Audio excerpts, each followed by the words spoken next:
The fact that I'm not the sharpest and smartest knife in the drawer, I admit, and it won't do you any good if you keep repeating it. It may have taken me a few years to realize this, and now that I know what was going on behind my back, I'm going to need help figuring out what to do next. Of course, I still love this fool, but I don't like her at all anymore. And what about the children? What should I do with these two? When I think about my children, the bile in my stomach starts to rise, and I have to run to the toilet to pour out a $30 Jack Daniels. I finish throwing up, go to the sink to rinse my mouth, and wash my face before returning to the bar and ordering another double portion. Now I'm going to have to start all over again if I'm going to get drunk, but I probably should stay sober for a while. When the bartender returns with my double portion, I ask for a notepad and pen to start my list. Let me start from the beginning. My name is Simon Messina, and I've been married to Janice for the last 9 years. Janice and I first met a little over 10 years ago when I was injured at work. I cut my hand with a chisel and had to get stitches to stop the bleeding. And Janice worked as a nurse in the emergency room. She was very professional, although I tried my best, but I couldn't get her to see me as more than a patient. She was a beauty. Long dark hair and a ponytail, 170 centimeters tall, long legs, athletic build. I stared into her brown eyes as she concentrated on giving me a shot of Novocaine to numb the pain before I got stitches. Isn't it funny that as soon as you notice a person, you start seeing them more often? Something like when you decide to buy a certain type of car, and then you start seeing that car everywhere you go. Well, that was the case with Janice. I started seeing her in town, usually with some guy, and they looked happy together. One evening, they were at a tavern that I frequented. I watched Janice and her boyfriend start making a little noise, and then the guy got up and left. Janice stayed at the table with her friends, looking angry. I turned away before she noticed me, but I tried my best to listen, which wasn't that hard because Janice was a little drunk and noisy. The gist of her tirade boiled down to the following. He's a jealous jerk, and I'm getting tired of it. I decided to leave before my eavesdropping became obvious. It must have been 2 weeks before I saw her at the bar again, this time with her girlfriends and without a boyfriend. The band started playing a song that I could dance to, and I went over to her table. I don't know if you remember me from the emergency room a couple of months ago. My name is Simon, and I'm wondering if you'd like to dance. She looked at me for a second before answering. Yes, the guy with the cut hand. Sure, let's dance. My life with Janice started at that moment, and I thought I was the happiest man in the latest world. We dated for a month before there was any intimacy between us. She didn't seem to be in a hurry, and I didn't insist. The first time we made love was something out of a romance novel. We had dinner at an Italian restaurant where there was great pasta, 2 bottles of excellent red wine, and tiramisu for dessert. It wasn't my intention to get Janice drunk, but deep down I hoped to loosen her restraint a little. We returned to my apartment, and even before the door closed, Janice was in my arms, imprinting the hottest kiss on my lips. I've probably slept with 10 women up to this point, but nothing prepared me for that night. Janice was a firework. Simon, let's go to bed. I picked Janice up by her buttocks, literally, because she was wearing a thong, and carried her to my bed. The rest of our clothes quickly ended up on the floor. The best part was that Janice talked very loudly about what gave her pleasure. I've had women who cried out to Jesus, and women who didn't make a sound. What is it about women that they can't help you please them? I don't understand this. I don't order their food when we go to a restaurant, and I don't choose a TV show or movie without asking their opinion. So what makes a woman think that I know where to put my tongue and fingers when we're... And that's what Janice did. She gave me hints that night, and any night I needed them. It made me feel like the #1 stud. Not only that, but what Janice was so willing to share, I felt I could do the same. I didn't care where Janice mastered her talents in the bedroom or in any other room that we'd christened over the next few months, as long as she was exclusively mine now. Everything pointed to the fact that she was mine. She never gave me any reason to doubt her. For months after that first night, I invited Janice to dance at the tavern where we danced together for the first time and asked her to marry me. She said yes, and we set the date for the first Saturday in June. About 2 months after our engagement, I was sitting in the same tavern with a good friend when Janice's ex-boyfriend walked past our table on his way out. He stopped and looked at me. "You're Janice's fiancé, aren't you?" "Yes. I hope we won't have any problems." "Was she and I didn't start dating until you two broke up for a few weeks?" "No, we had our reasons for breaking up, or at least I had my reasons. I just wish you all the best if you two get married, especially considering her peculiarities when it comes to exclusivity." With that, he walked out the door. I decided it was just a bitter sob and shook my head. There are a few more things about my past life that you need to know, because they will become important later. First of all, I was a very good wrestler in my youth.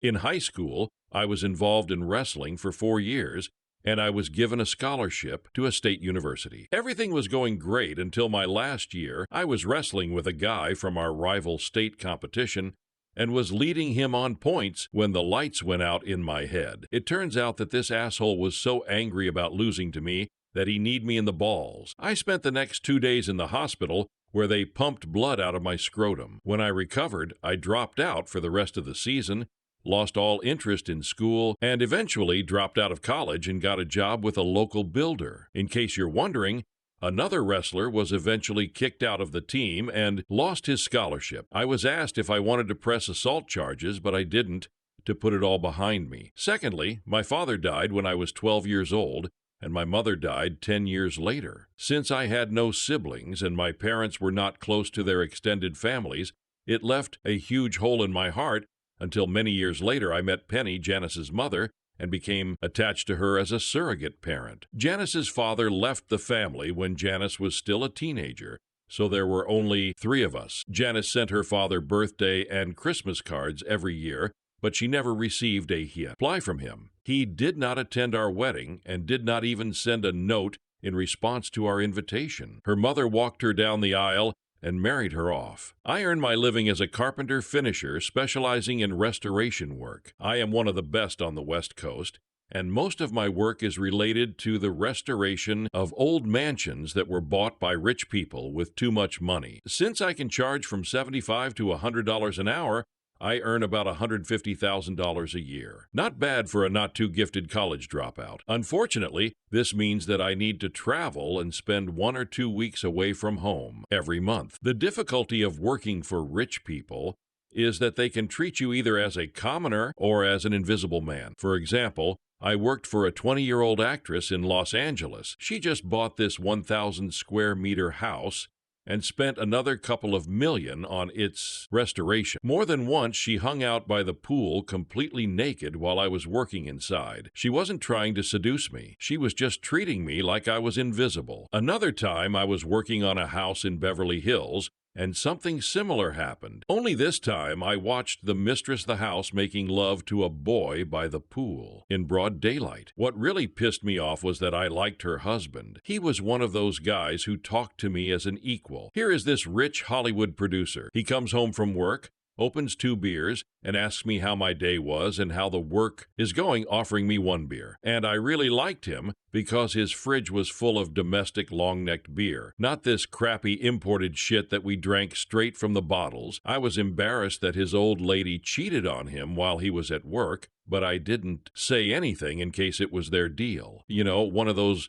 open marriage agreements or something like that. And I didn't want to look him in the eye when I spoke, in case it wasn't an arrangement he agreed to. Your wife is making love to a billiard player and watching the guy crumble. So I followed the coward's path and anonymously called his office after finishing work and receiving the check. I tried to disguise my voice as best I could and told him the news. He thanked me, and 2 weeks later I read that he was getting a divorce. I guess it wasn't their agreement after all. Anyway, back to my current problem. Janice and I have 2 children. Okay, this is the part where you realize how damn stupid I can be. But before you judge me too harshly, please remember that when my first child was born, Janice and her mother were my universe. It was 3 years after the wedding when Janice told me she was pregnant. I was taller than a kite. I'm finally going to have a family. I spent weeks putting the nursery in order. All the oak stuck out and fancy trim on the windows and doors. It was wonderful. On Jacob's birthday, I got a call at work saying Penny was taking Janice to the hospital. Her water broke and it's time. I specifically made sure that I only had local jobs scheduled for a month before and after the due date. So I was actually in the hospital and in the delivery room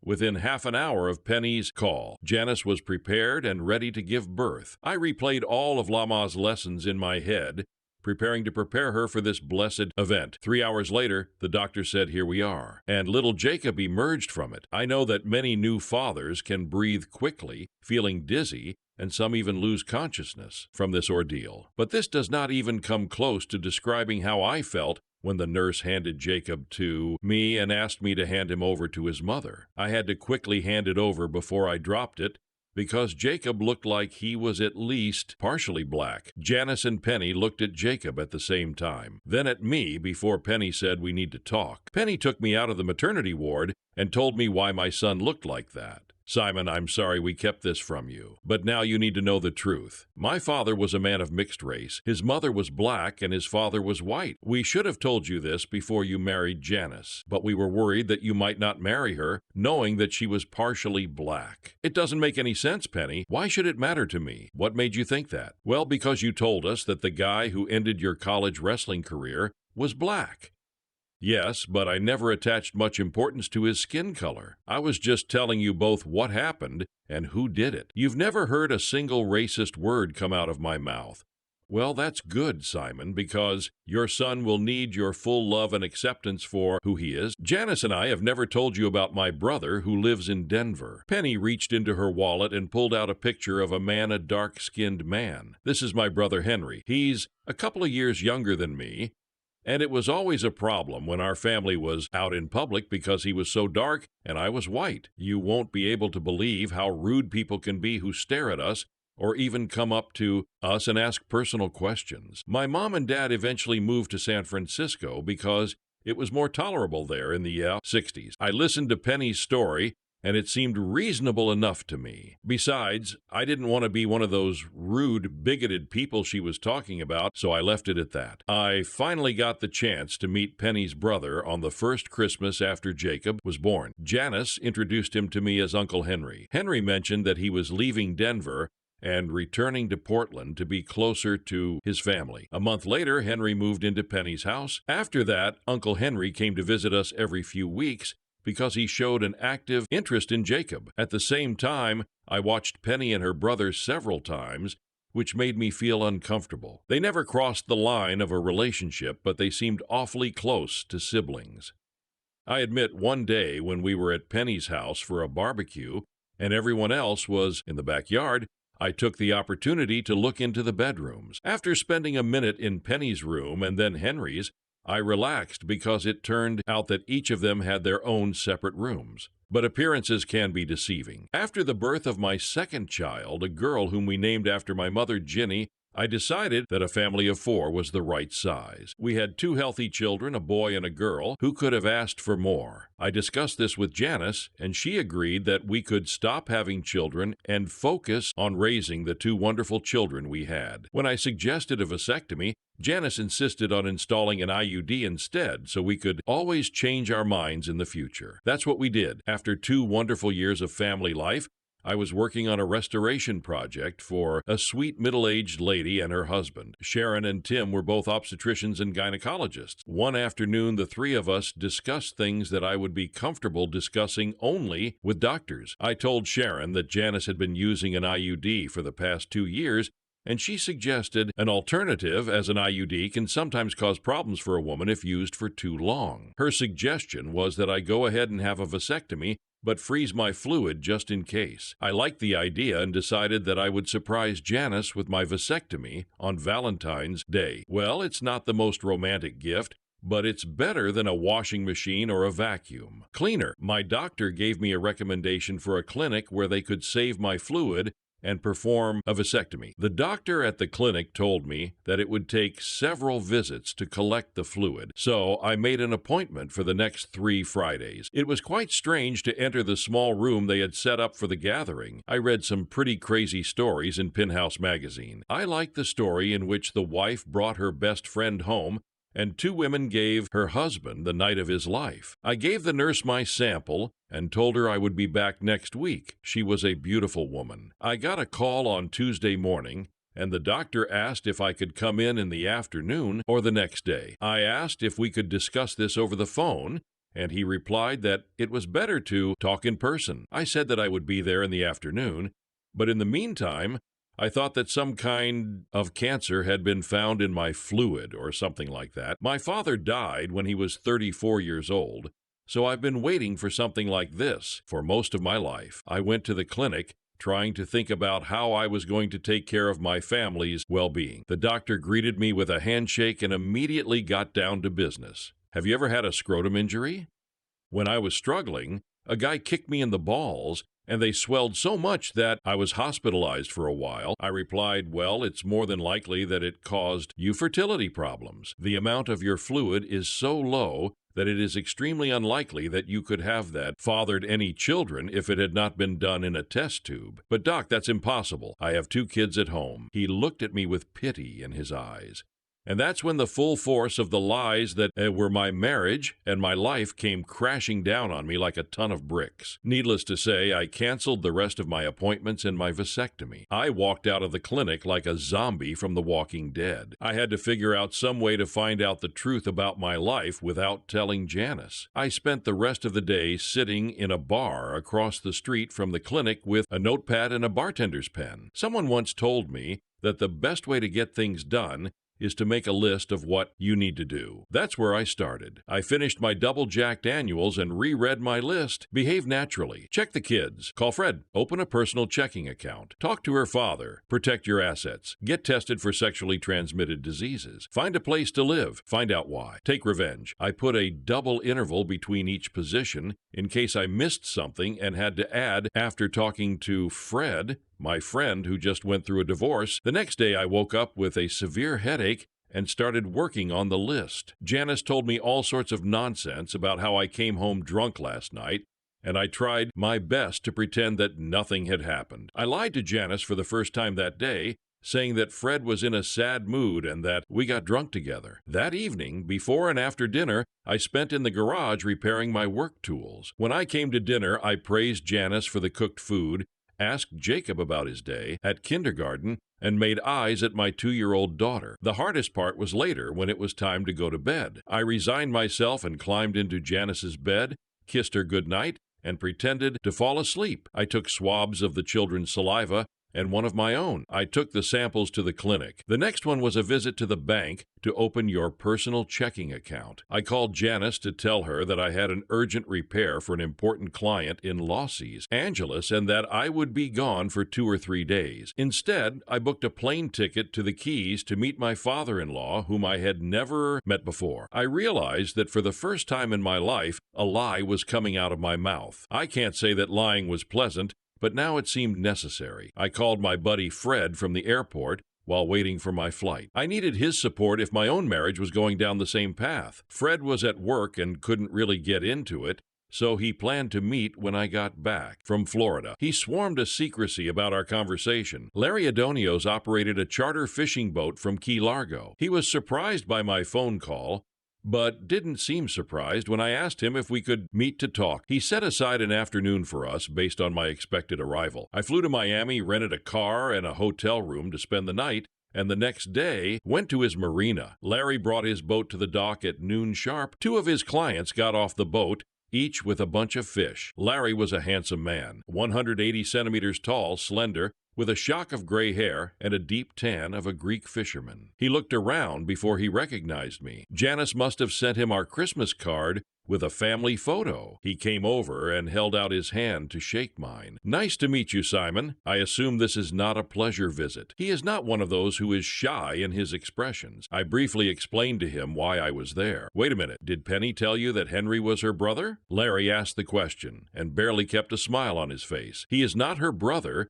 but her lover over and over again, and the reason why we are not married. Everyone thinks I was a big asshole for abandoning my family, but let me tell you why I'm here in Key Largo. Larry told me his sad story. Janice started playing basketball in elementary school, and by the time she got into high school, she was good enough to get on the traveling AAU team. It was a bit difficult for us financially, because I insisted that her mother travel with her and act as a chaperone. We thought it would be worth it if Janice could get a college scholarship, so I stayed at home and worked overtime. While Janice and Penny spent at least 2 weekends a month away from home, I really wasn't worried about Penny leaving because I had a good relationship with Janice, and I assumed she would keep an eye on me and let me know if her mom started showing interest in one of the fathers. And in the first year, I think everything was fine. But in the second year, everything went wrong. State teams of boys and girls began to travel together more often,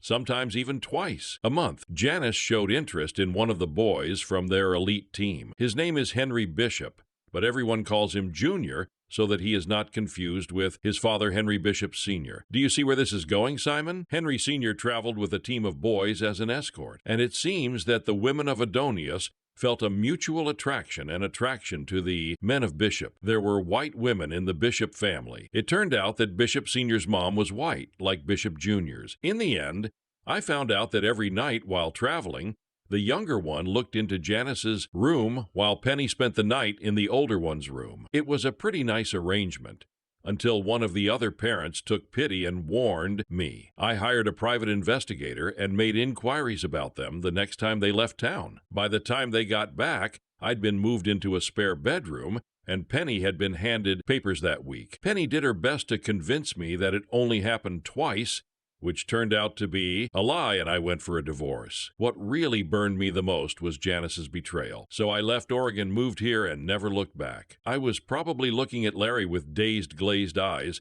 trying to figure out how I ended up in such a den of vipers. He looked at me and continued his story almost ruthlessly. When I saw a Christmas card with a photo of your family and 2 children who didn't look like you, I made a couple of calls to my friends in the West. They did some digging for me and told me what they found out. I'm sorry to break the news to you, Simon, but most likely your 2 children are from Henry Jr. I don't understand Larry. If she's messing with that asshole Henry, why didn't she just marry him? Why did you marry me and not him? Because, dear boy, both Henrys have a bad habit of screwing up and ending up in jail. The first time Henry Jr. was caught selling a shitty batch of illegal substances to an undercover cop. He was 20 years old and a sophomore in college, keen on basketball. But the apple doesn't fall far from the tree. Just like Henry the Elder, the younger needed more money, cars, women, anything. As a result, he served 7 years because he did not cooperate, and he was carrying an illegal automatic weapon when he was arrested. My sources found out that he got out of prison about a year before your son was born. He screwed up before Jacob was born, served a second term on assault charges, and went back to prison for 18 months. Came out probably just in time for Janice to get pregnant with your little girl. I probably could have intervened after I found out what was going on,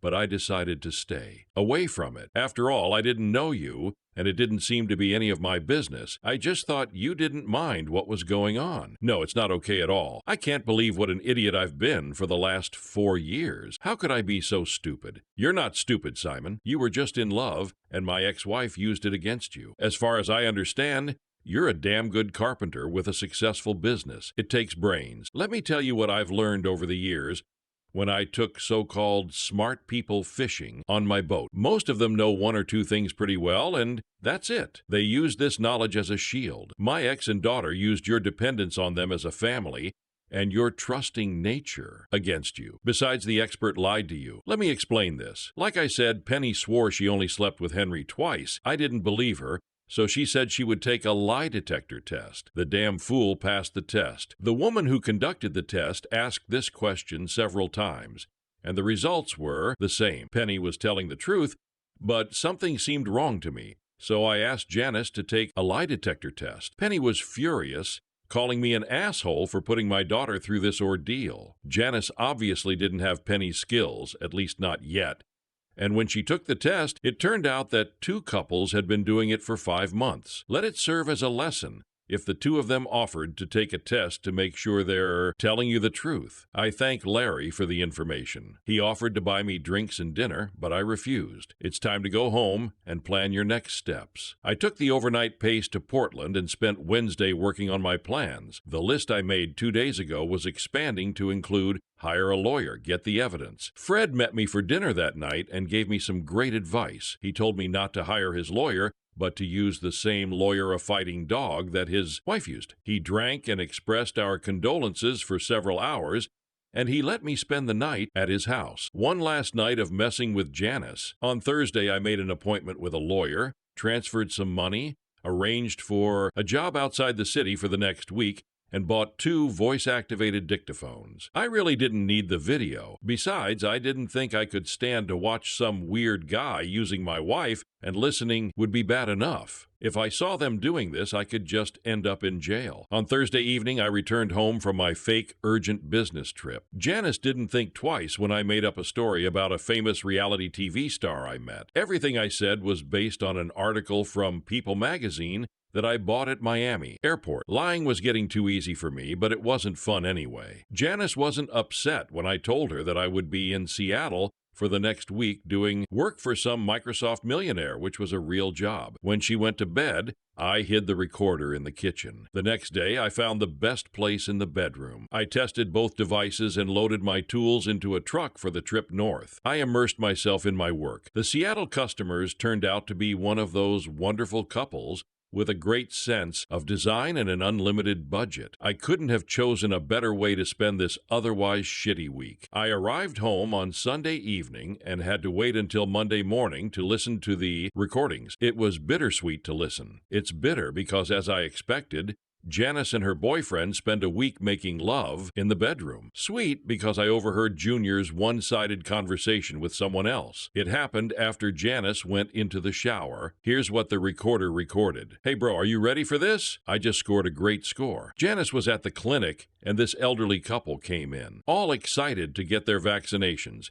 because they will be spending the next month in Israel. Janice got them talking and fed me enough to know it was going to be an easy walk. She looked at the couple's address, and it turned out that it was in a good area of the La City. If you're at home, let me know. I'm going to inspect this place tomorrow. They're leaving next month. Whoever Junior was talking to, he must have agreed, because the rest of the conversation consisted of the two of them making plans to rob the establishment when the elderly couple left the country. My problem was whether I would turn Janice in when I turned Junior into the cops. It would have been fair if she had spent several years in prison, but I wasn't going to play the role of babysitter for a couple of kids who didn't belong to me. While both parents were fed 3 times a day, they watched TV all day. Okay.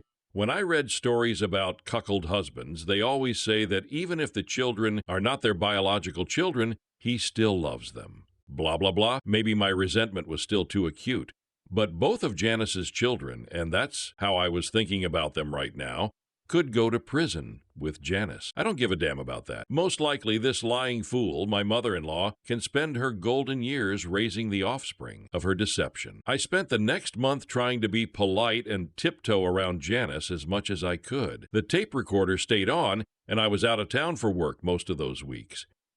Mother didn't pay attention to the fact that he was being recorded. He kept talking to his accomplice, and I had enough information to know when their big heist would take place. I was supposedly out of town on the night of the break-in, but instead I was sitting in a rented car down the street from my house. I followed the dumbass to the house of an elderly couple and waited until Junior and his friend entered the place. I called the police from my unregistered burning phone and pretended to be a worried neighbor. As an officer, my neighbors are out of the country, and I just saw 2 men loading things from home into their van. It's a dark brown van with the following license plate. The van had just pulled out of the driveway and was heading south on Hiawatha Drive. I followed him and watched from 2 blocks away as 3 patrol cars surrounded the van and laughed as the 2 criminals were led away in handcuffs. I should be ashamed of what I'm going to tell you next, but for some reason I'm not ashamed. The night before the robbery, I drove a rented car to my neighborhood. It was the middle of the night in dark when I put the gun wrapped in oilcloth with the erased fingerprints under the driver's seat of Henry's van. I won't tell you where I got this gun from. Let's just say a good friend gave it to me, and I removed the serial number so it couldn't be traced. You see, Henry, being a criminal, actually twice convicted, has no right to have a firearm with him, since this would be his third offense in a state with a 3 strikes. And you're not free justice system. It would be decades before Henry was released from prison, if at all. I wasn't too worried about the planted gun because Henry was robbing some poor couple's house. The gun was just insurance. Henry couldn't plead a misdemeanor. The first phase of my revenge has been completed. When I got home the next day, Janice was in the office, her eyes bulging. Her mom was sitting on the couch with her, hugging Janice. Uncle Henry was in my lazy boy opposite them. They all looked like death had come. "What's wrong, Janice? Why tears?" "Oh, Simon, I just found out that my very old friend is dying of cancer. And it's so terrible. Mom and Uncle Henry came to help me because I didn't know when you'd be home."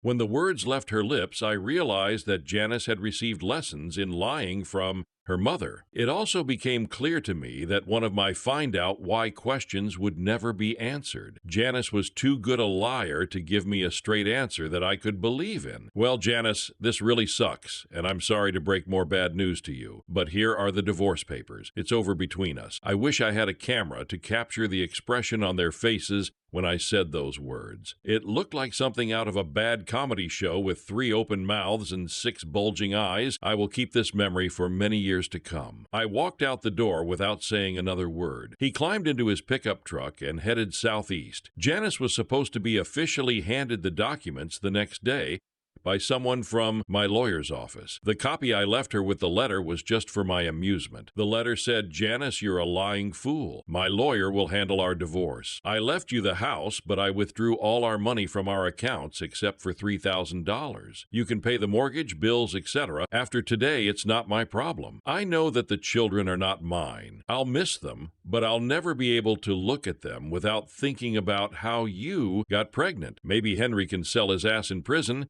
and help feed his 2 offspring. It's in your best interest not to dispute the terms of the divorce. I would hate to think that your children have both parents in prison and are being raised by your mother and Uncle Henry. I know that it was you who gave Junior the information about when this sweet old couple would leave the country. And if Henry doesn't give up on you, and if you don't agree to my terms, I will definitely call the police and tell them to check the records at your clinic to find out which nurse gave these couple injections and ask them when they would leave. Trust me, I'll do it in the blink of an eye and laugh while I make the call. Don't even think about trying to contact me in any way. From everything I've learned about you and your mother over the past month, I'd rather talk to a rabid dog than hear your lying voice again. I would wish you good luck, but I would be lying. Go to hell and tell that witch mother of yours that she can go there too. Simon, the second phase of my revenge has been completed. The third stage would have taken longer,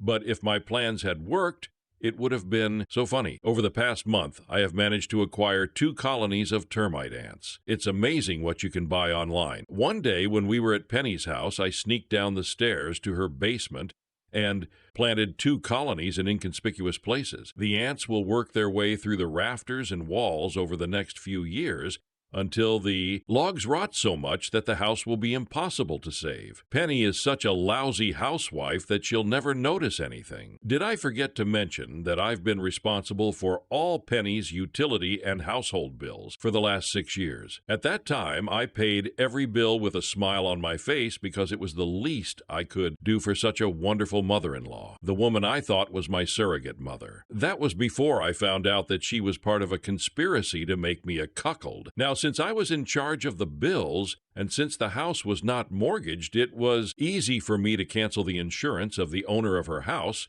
which I did in the same month. No one will know anything until they try to claim damages from the ants. Phase 4. The Sicilians are right. The best revenge is served cold. At least that's how it was for me. When I left that day in my truck, I had all the clothes, money, tools, and personal belongings I would need to start a new life. I went to the Florida Keys, and Larry helped me sell my truck and buy a boat. It would have taken me several years to recover here in the Caribbean, but I had the resources to make it happen. I loaded my tools into my new used 10-meter motorboat and headed for the islands. I spent the next 3 years living in a boat and doing my best to find odd jobs while doing finishing work on different islands. One of my former clients, a multimillionaire Microsoft, bought a small island in the Bahamas, and I spent 4 months in his new home. I even decorated several interior spaces on 2 mega yachts owned by some Saudi princes. It's different here on the islands. There are many representatives of the working class or the poor,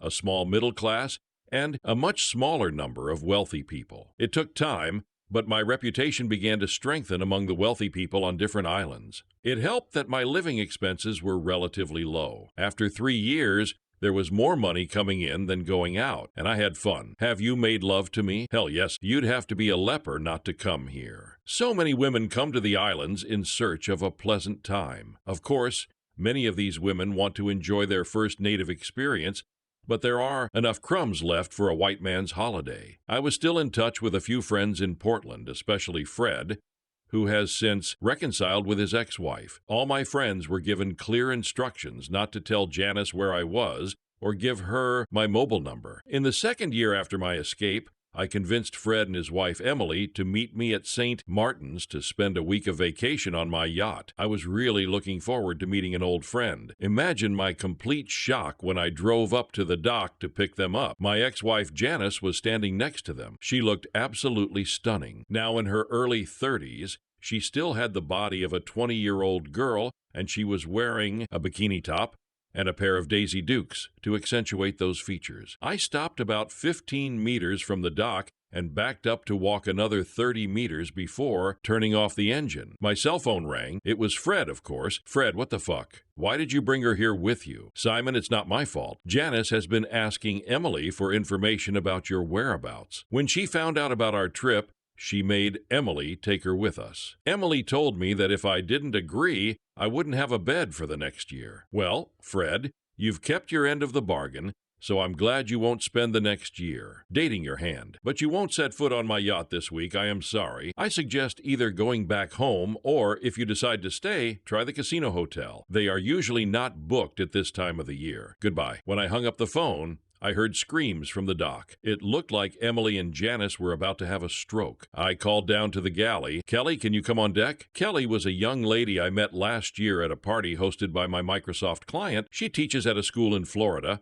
and spent 3 weeks of summer vacation with me, traveling around the islands. And need I say that she is stunningly gorgeous. We were friends with privileges, and that's all we'll ever be. One day, she would definitely have become the wife of a millionaire, but she spent her that 20-odd years sowing wild oats. When Kelly started to climb the ladder from the galley, I stopped her. Baby, do you mind if you take off your tank top before you go on deck? Kelly smiled mischievously as she took off her top. She was wearing my favorite bikini bottoms with a tiny triangle on the front and a thin stripe on the back. Do you want me to take off my swimming trunks too? No, it's too much. Kelly went up the ladder and stood on the deck. Do you see those 3 people standing on the dock? Could you please wave at them? A week later, I received an email from Fred apologizing and saying that he didn't blame me at all for what I had done. She and Emily spent a week on the island, but Janice flew home after spending the rest of that day in tears. So maybe I could consider this for the 4th stage. And maybe after reading this scene, you, the reader,